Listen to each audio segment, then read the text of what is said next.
It was an animal attack, spin-off episode selected. So I did on Thursday load up Netflix and watch 13 Going on 30. Oh, okay. I have now seen it start to finish. I'm so glad. There was so much context that I needed to add when you had your misgivings, and I was like, I can't without spoiling the plot, so I'll just be quiet.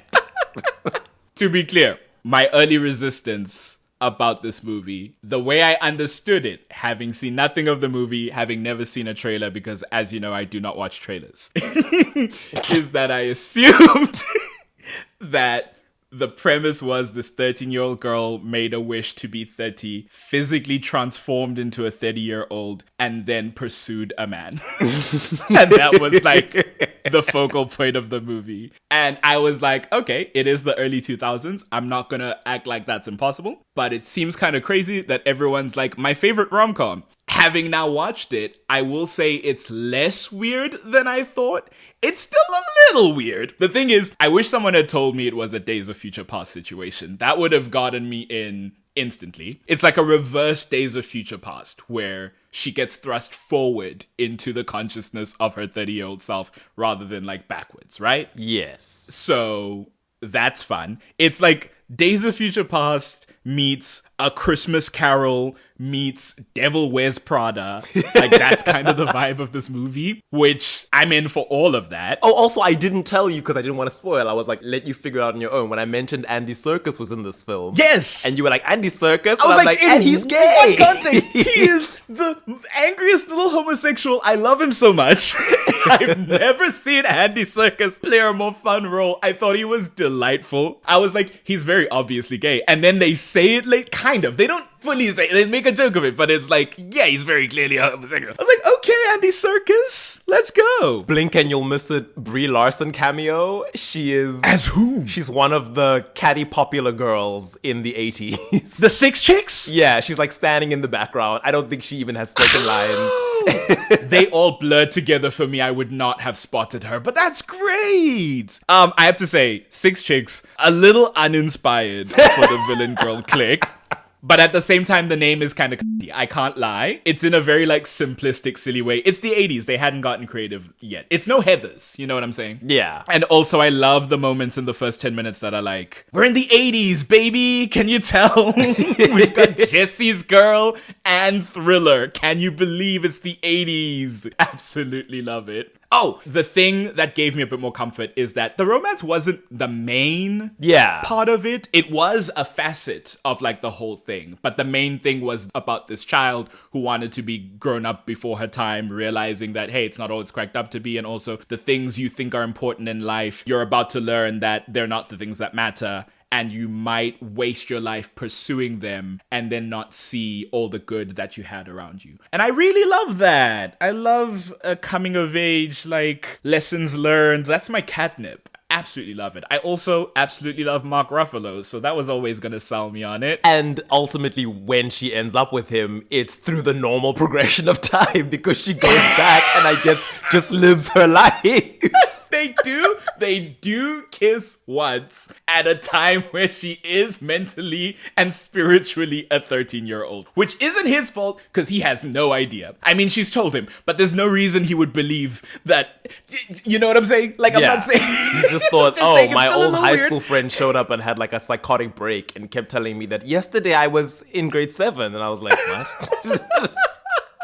He's very concerned that she has had a breakdown. The casting of baby Jennifer Garner was brilliant. The casting of baby Mark Ruffalo, less so. I understand the whole vibe is that he's supposed to have like grown up and lost all the baby fat and become this like lean alt photographer type. But like complexion wise, hair wise, vibe wise, it just wasn't meshing. I was like, I'm sure we could have found some Italian kid from New York. Like, what are we doing? Lady Gaga has joined the chat. Listen, bring in Stephanie. She just an Italian has the girl connects. from New York. She's got a cousin. She's probably got a Mario or a... What's another Italian name? Oh, I can't say Luigi now, because then we're just working with stereotypes.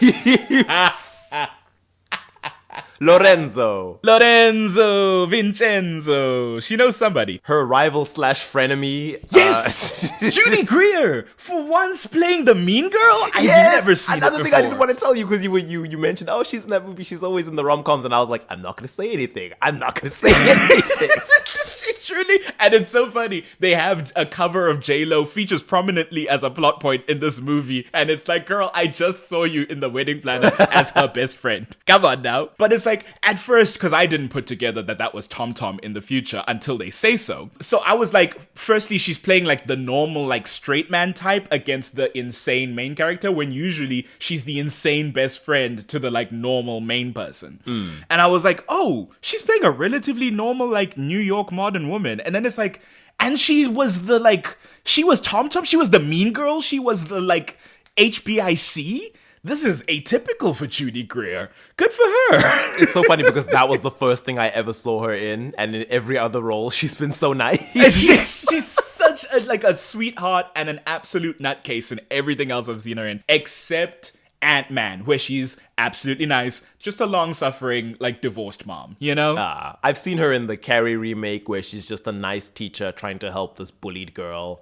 And in my opinion, somewhat underwhelming latest slew of Halloween films. I don't even think I watched the third one. I watched Halloween from 2018. I watched Halloween Kills, which was very disappointing. And then there was a third one, which I was like, I'm not spending money on this. I'm not interested. Oh. All right, then.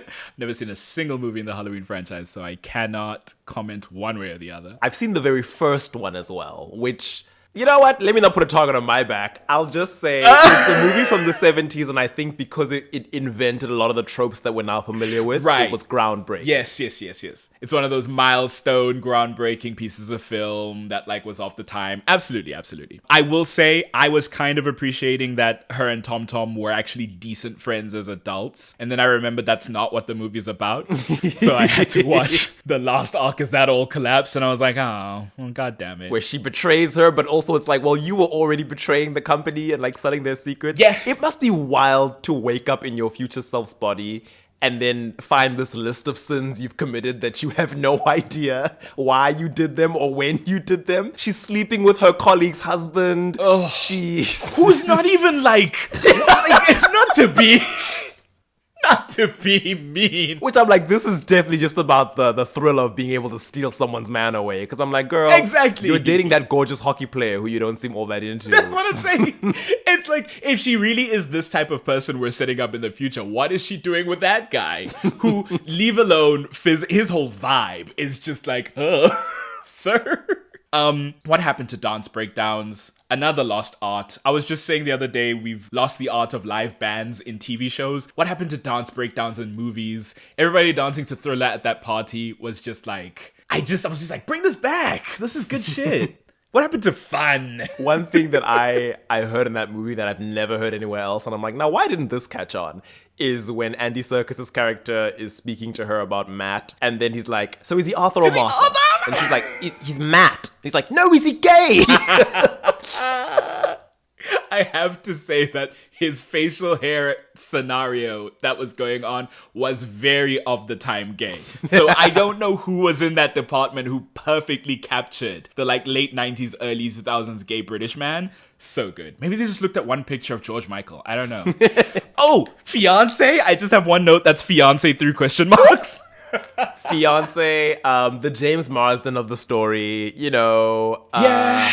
There's always gotta be one. Not a bad girl, just oblivious. She's Silver Fox from X-Men Origins. You mentioned that Silver Fox was in it, and I didn't put that together that was her. That is a white woman. Yes. What were they doing having her play Silver Fox? What are we doing? She's one of those actors who's like, I've got distant Native American ancestry. And it's like, okay, you all seem to discover that right before you play a Native character, and then it never comes up again. But okay. Oh, I was also obsessed with her friendship with that neighbor girlie. That was cute. When she's sitting with all of them. I didn't realize the whole time she was quoting a Pat Benatar song. I should have put it together. I felt so stupid when it finally paid off. Oh, silly one at the end. I'm not here to push a third wave feminist agenda, but it's insane that she doesn't keep her surname. That she just becomes Mrs. Flamhalf. It doesn't feel like her Oh, vibe. she's not Jenna Rink at the end? I forgot that. No, she's because they sit on the couch as they're moving in, and they share the razzles, which is of course very cute. And she's like Mr. Flamhalf, and she's like Mrs. Flamhalf. Maybe they were just saying it, casually. I don't know. Maybe she kept her surname on paper. Maybe. But I was just like, this or maybe professionally she still uses, because I know some people her stage name. Yeah, her stage name. She's certainly not Jennifer Affleck. You know what I'm saying? That's all I'm trying to say. Yeah. I love the scene where she's like just recently been put into this body, her future body, and she's out with her friend at the restaurant, and she's like, oh my gosh, don't look now, but this cute guy is eyeing you. And she's like, oh my gosh, I went over there. She's like, yeah, go talk to him. And she's like, should I? And she's like, go ahead, you're not married. And she's like, okay. And then goes to flirt with this 13-year-old. Oh my Who's really into it, which I'm like, really? For a 30-year-old woman? Of course, super into it. I started to climb out of my skin. And her friend has to drag her away, and she's like, are you trying to get arrested? I appreciate that one, because it's funny as hell. It's very clearly like pure shenaniganry. The scene where her hockey boyfriend is dancing full pork and beans in her face. Oh, yeah. Not ideal. I don't know who chose not to give that man a cup, because he is in those underpants. It is a movie you can see on Netflix freely. It just seems like a very bold choice. I don't know. Later on, she tells Tom, I saw his thingy. And Tom's like, oh no, not his thingy. After she threw the umbrella at him to block it. That was very well timed. I appreciated that much. I also hate the pet name. What does he call her? Sweet Bottom. He calls her Sweet Bottom, which is the most insane What does pet that name even I've mean? ever That heard. sounds like an embarrassing surname. Right. I guess because her butt? I don't know. Just very bizarre. I don't know. Although, like, the moment where she sees him on the street and she learns he's engaged, and then her hockey boyfriend comes over, it's very The Wedding Planner, where she sees Michael McConaughey and Fran, I forget the actress's name, and then her not fiance, who's very much saying he's her fiance, comes over. From Grey's Anatomy.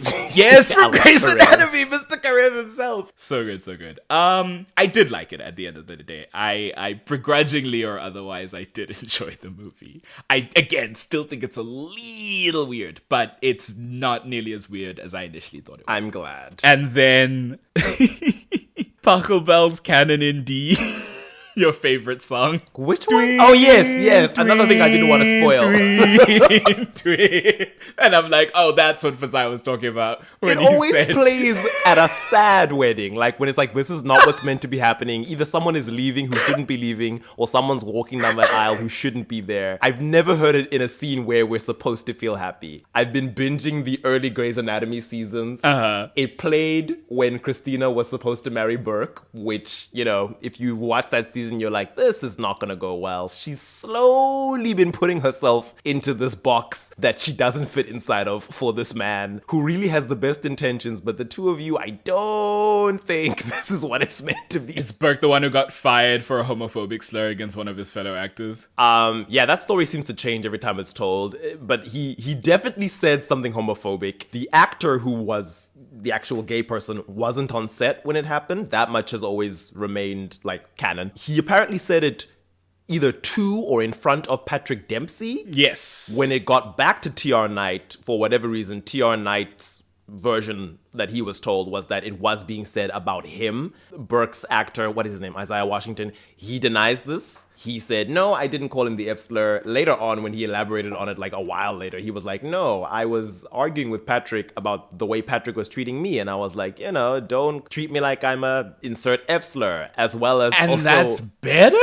I'm like, it's not better, but I'm like, okay, if you didn't say it to TR Knight, I wish someone had made that clear to him, because clearly TR Knight's version that he was told was that you were saying it about TR Knight. Like, so I don't know who's lying here or who was lying to TR Knight or whether you lying, Isaiah. I'm like, I'm less inclined to believe the person whose story keeps changing, Isaiah, because initially he was like, no, I didn't say any such thing. It's anti-blackness that got me removed from this show. And I'm like, Shonda Rhimes? That's the thing that Shonda Rhimes is a sister. If anything, I in her position would be so furious that you're making me look bad in front of the crackers.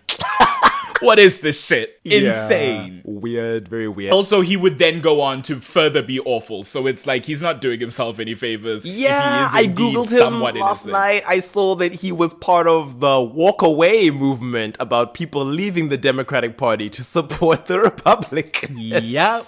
So it's like, who would you believe? To quote Lisa Kudrow from Easy A. Who would you believe? Who would you believe?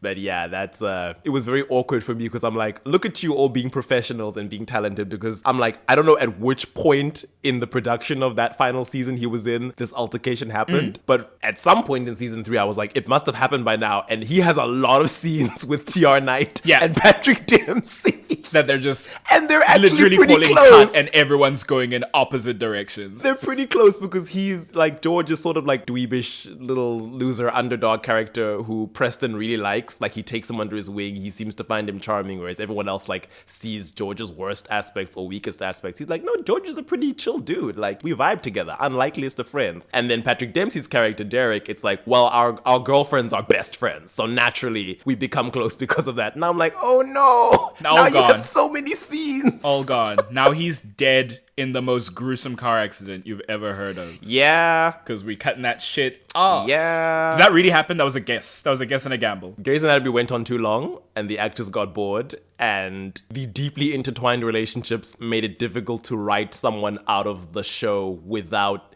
their character looking like an asshole. Because it's like, now you have kids with people, or even if the relationship is ended, it's like you're co-parenting amicably. You can't just leave town when you have like a 4-year-old. You need to die now. You can't be an absent parent. It's not allowed. Wild stuff. That show needs to end. It's time.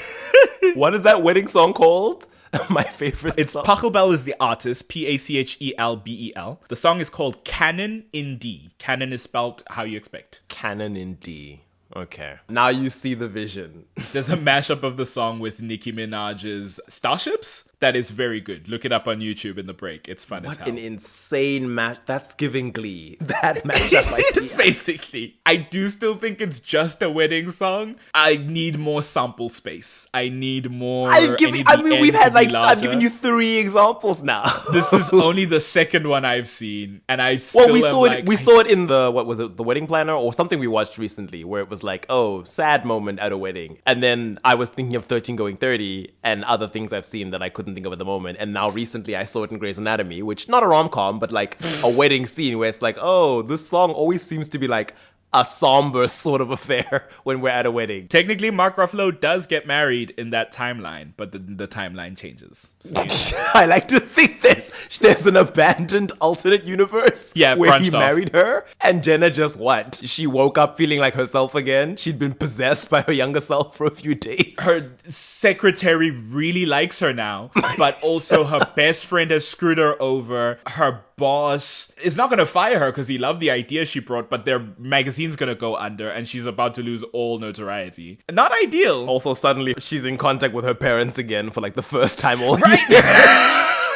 Oh, that's one. Oh, I almost cried in the scene with her parents. That was really just like, god damn, pulling at my heartstrings. It truly is. It's just like, it's early days. I'm just trying to feel out, what the connection is. Is that the correct show? Does it read that I've never seen a single episode of any of these shows? I've never watched Love Island. I just wanted to be like when we were back in the pods. That's the thing, right? They're in the pods. Know. Is that Love is Blind?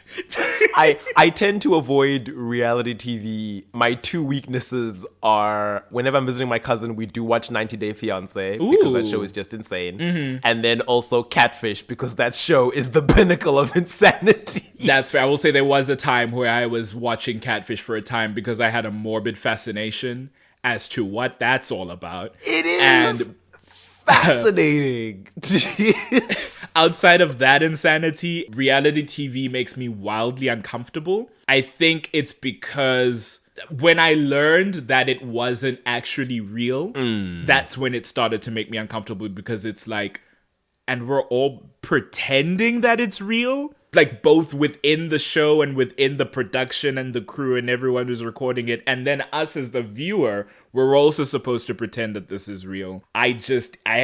It gives me the most severe fight or flight I've ever had in my life. It's worse than watching like secondhand embarrassment. You know, actually it's linked to like the secondhand embarrassment. It feels like that to sit there and be like, y'all are all being very serious within this scene, and we all know it's not real and true.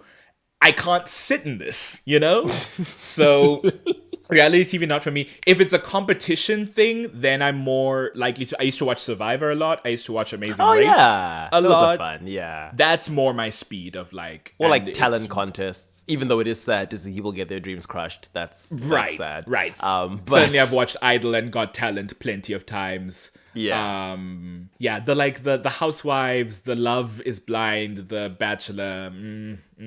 No, thank you. Also, because I'm just like, anything is possible, but in general, I do not believe in the likelihood of you falling in love on camera in front of the production crew of a reality show that you know is being distributed worldwide with whoever you end up with at the end of this competition. And it being real and genuine and long-lasting, yeah. Yeah. But hey, not yucking anyone's yum, far be it from me. Clearly, it's a real popular and lucrative genre. And like I said, anything's possible. It's not like it's impossible to fall in love in those circumstances. I grew up watching the CW, which fed me the idea that love is possible in any combination of circumstances.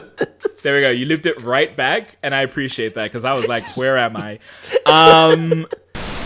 They have the awkward "you killed my father" talk. He apologizes, and you can't say that line. Because now you have to follow it up with, I am your father. no! The way I've never watched a single Star Wars film. And yet you know the setup and the quote? That's crazy.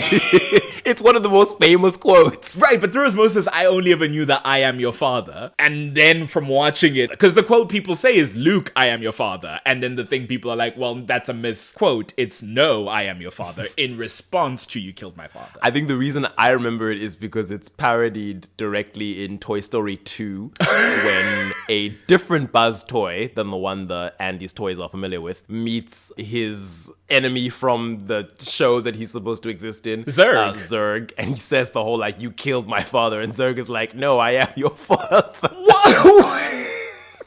Me, as someone who only watched Buzz Lightyear Star Command, would have been rocked by that revelation. Which I assume is not canon to the series. I assume it's not canon to the series either. There's like 3 different Buzz Lightyear canons now. Because we've got the Chris Evans Buzz as well. Oh God, don't remind me about that bullshit. But in true fashion, I'd never seen a single Toy Story movie, but I watched significantly the animated series Buzz Lightyear Star Command. And I knew about, what's her name? She's the blue... Mira? Was that her name? The blue alien with the orange I've forgotten hair? her name, but I remember her. I love that she has Mystique's coloring. Yes! Love her. She was an icon. Immediately, latched onto her. Didn't know what was happening there. It would be 10 years before I realized. And then there was a tertiary character who was like an actual alien, because it's like, well, the girl's an alien, but she's a hot alien. And then it's like, there was a big red alien, and then something with like this yellow face that might have been a robot, but he did wear a helmet still, so I'm not sure. I remember the theme song, because they'd be like, to infinity and beyond. Do, do, do, do, do, do, do, do. Am I now singing the Superman theme? I always might be that one. That's the problem, is they sound very similar.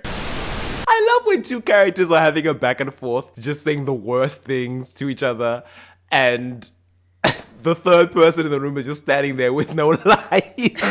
One of my favorite ones is in Glee in the college years, when Santana and Rachel have that fight because Santana has dared to be Rachel's understudy.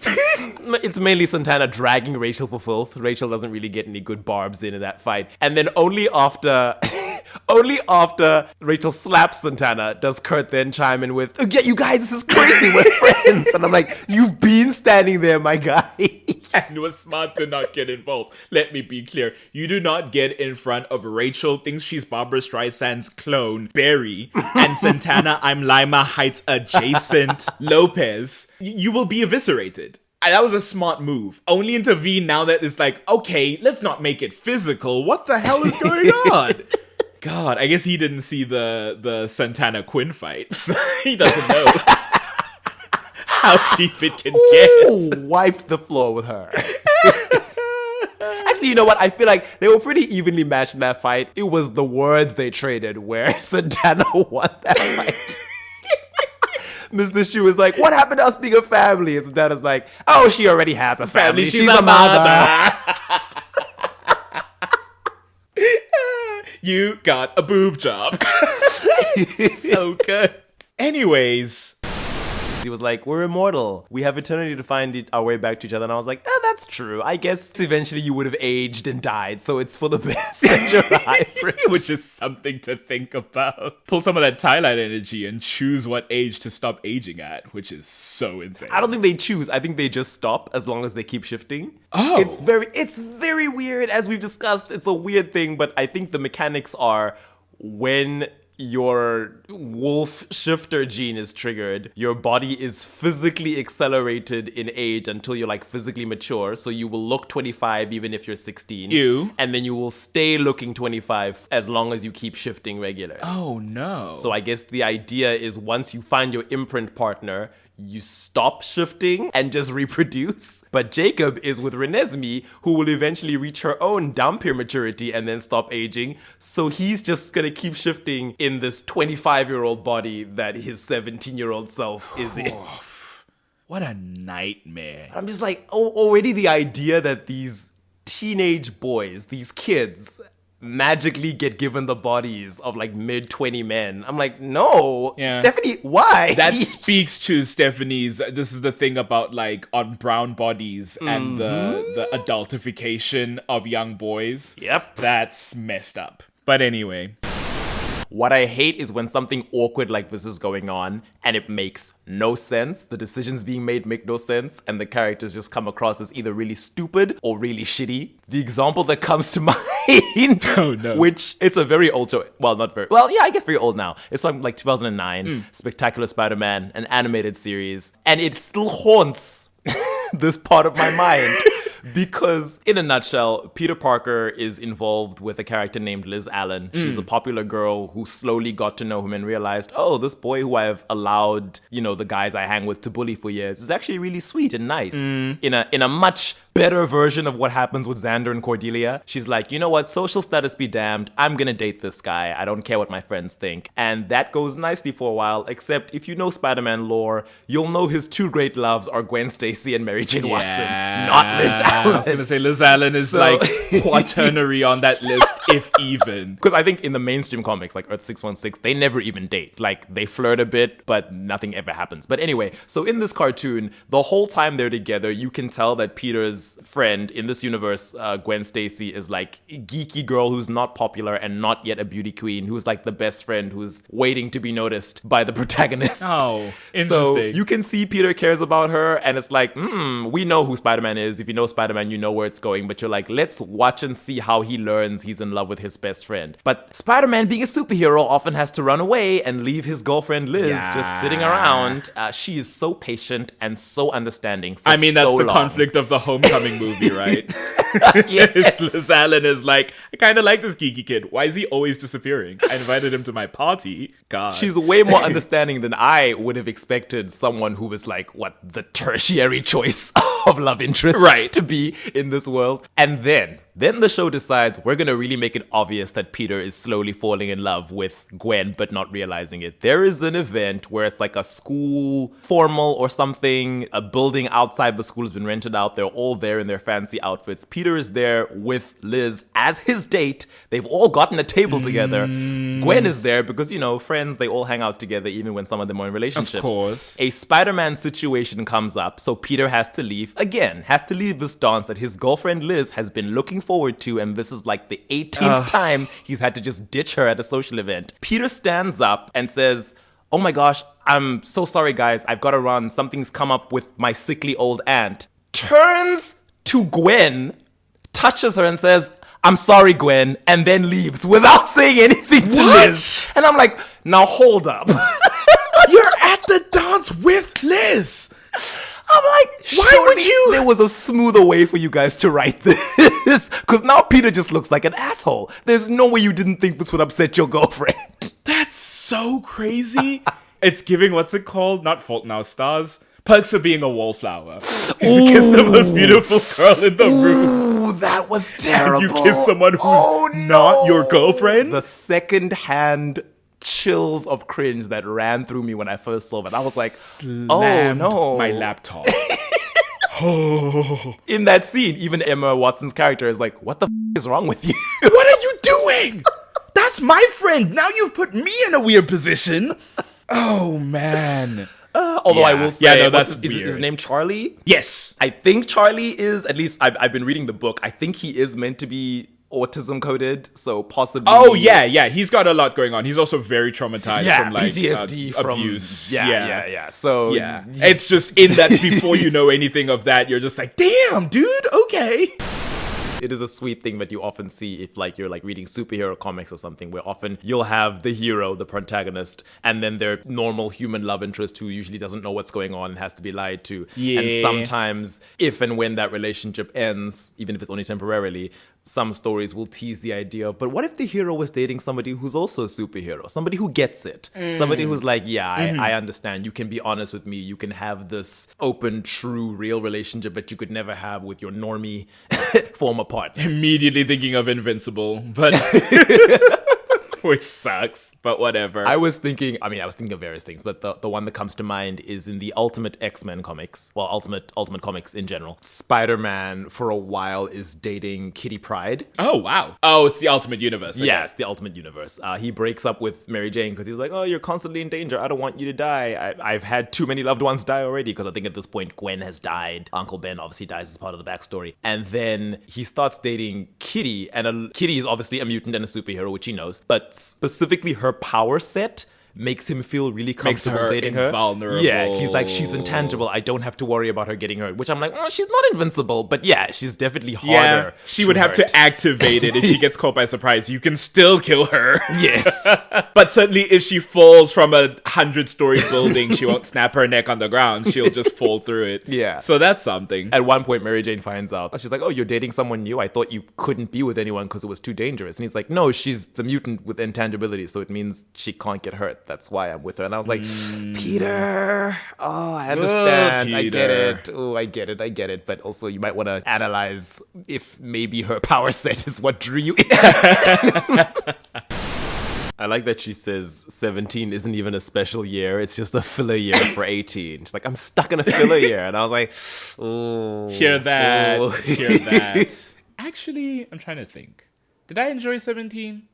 The thing is, I matriculated at 17, so I didn't have the sense of like 18 is this big milestone. I turned 18 in uni, so you were one of those freshman Yeah. babies. No, I think usually the teen years that are given the big highlights are 13 because it's the first one, 16 I guess because it's the midpoint, and then 18 because it's like legal adult. So in that sense, 17 not all that special, even though funnily enough in the genre, it's usually where your main characters start, right, in their 17th year. So clearly it's somewhat important. There's a lot to say about that genre-wise, but that's a story for another day. Oh, you know what though? At 18, I did pierce my ears for my birthday, so I guess that was kind of monumental. And it may not seem monumental, but the family I come from, it was a mission to have that happen. I had to spend like weeks and weeks trying to sell my parents on the idea until they finally allowed it. Oh, wow. Yeah. And then I remember going into church after I'd done it, and they had things to say too. So just wild times all around. Spin-off episode ends. Email us at animalattackpod@gmail.com. Tweet us at animattackpod. That's at ANIM attackpod. Cheers.